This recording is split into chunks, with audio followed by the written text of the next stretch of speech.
So did you know that it's actually possible to become a millionaire without ever making a large salary? It is true, you guys. And I recently came across a video that went viral of a parking lot attendant whose net worth was $500,000 and growing. And he was just working an hourly job with pretty much an average salary. So it's very hopeful out there, and we're going to dive in and talk about this subject because I really do believe that anyone can build wealth over time, become a millionaire with the decisions they make with their money right now. And to prove it, we're going to look at some incredible stories from the Ramsey Show callers that have called in to talk about this very thing. Now, before we get started, make sure to like and subscribe to this channel and share it with a friend who comes to mind and needs some of this encouragement. All right, you guys, so let's start off with our first caller, and this was Jessica, and let's see how she did it. Jessica is in Mobile, Alabama. Hi, Jessica. What's your net worth? Oh, my gosh. Hi. 2.3. Good for you. And give me a little breakdown by category. 1.2 is in investments, and 1.1 is in real estate and tax liens. Okay, good for you. All right, and how old are you? 52. 52. And how much of this did you inherit?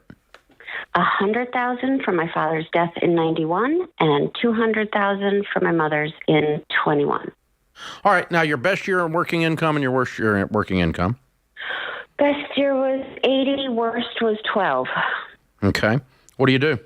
I'm a chiropractor. Ah, okay. What do you attribute this net worth to at 52 years old? What would you say the secret sauce is?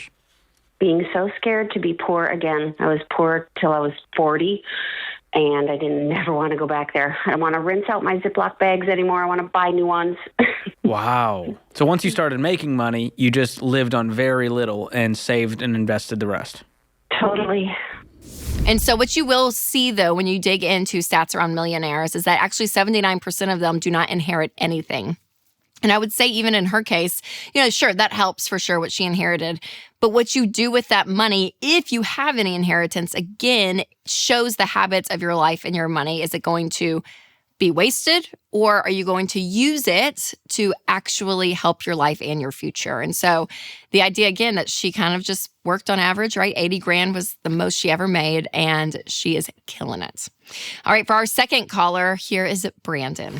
Brandon in Lubbock, Texas. Brandon, what's your net worth? 1.2 million. Cool. Give me a little breakdown by category on that, Brandon. Most of it is real estate or home with acreage and shop, and some farmland is right at about $500,000. Mm-hmm. And then we have savings, investments, IRAs, college funds, just regular retirement savings is $345,000. Mm-hmm. And then I have farm equipment and truck that conservatively estimates worth about $200,000 if you were to sell it all today. Gotcha. And then the rest of it is just cash in the money market at the bank at $170,000. Cool. How old are you? I'm 44. Good for you. What was your best year that you've income-wise since you've been working, and your worst year since you've been working? Well, worst year was being in farming. There's some years that were pretty lean. Had anything down to net operating loss a couple of times. And then the best year has been the past couple of years have been around 100 or 120,000. Okay, cool. How much of this did you inherit, by the way? I did not inherit anything. My grandfather did let me use his older equipment when I started, and he basically, over time, gifted that to me, but it was older and not worth a lot, but it did help immensely getting started. Yeah. But yes, that's the way to do it. Just start slow, be real careful with expenses, be careful with lifestyle creep. It's easy to have a good year, a couple of good years, you start increasing your lifestyle, and then you have a drought or failures and so forth, and then it's really hard. It's pretty easy in your world to have a combine that costs more than your house. That's absolutely right. Yeah. He did not have any inheritance, but he really avoided lifestyle creep. And I think that is one thing that is so easy to do is as your income grows, you take that margin and use it for yourself, right? And that's not a bad thing, but I think being intentional that it doesn't just all go to spending and going to things that go down in value, but use some of that and say, yeah, I'm going to give a little bit more, save a little bit more, and enjoy some of it. But again, it's not this like, hey, I'm going to make this much more, so that means I'm going to spend that much more. So that lifestyle creep is real, and he did a great job kind of taming that and using his money well, and he's killing it too. So great. But before we talk about what's most surprising about these calls, I do want to tell you about one of our sponsors, Delete Me. Want to know something that absolutely blew my mind? Well, 1/3 of the U.S. population's background info is now public. So for 115 million of us, our info is just out there for anyone to find. And this is stuff like our names and addresses and phone numbers, personal details, I mean, so much. And that is why I love and use Delete Me, because they find and remove your information from hundreds of data broker websites that buy, sell, and trade your personal data. So take control of your online privacy with Delete Me. Individual Delete Me plans start as low as $9 a month. So sign up today at joindeleteme.com/Rachel for 20% off, or click the link down in the description. All right, so there was one similarity between these two callers that really stood out, because did you notice that they had, I would say, pretty like average careers, if you will? I mean, a chiropractor and a farmer, and they didn't earn crazy high salaries either. So believe it or not, average careers are actually common among millionaires. In the largest study of millionaires ever, data revealed that the top 5 careers for millionaires were engineer, accountant, teacher, manager, and attorney. So when you look at this again, it's not like these flashy big careers. I mean, attorney is kind of nice. We'll be honest with that. But in general, you guys, I mean, you look to see, okay, the habits of the person with the money they make is everything. So you don't have to make a crazy big salary, or be like a venture capitalist, or it's like something just like wild.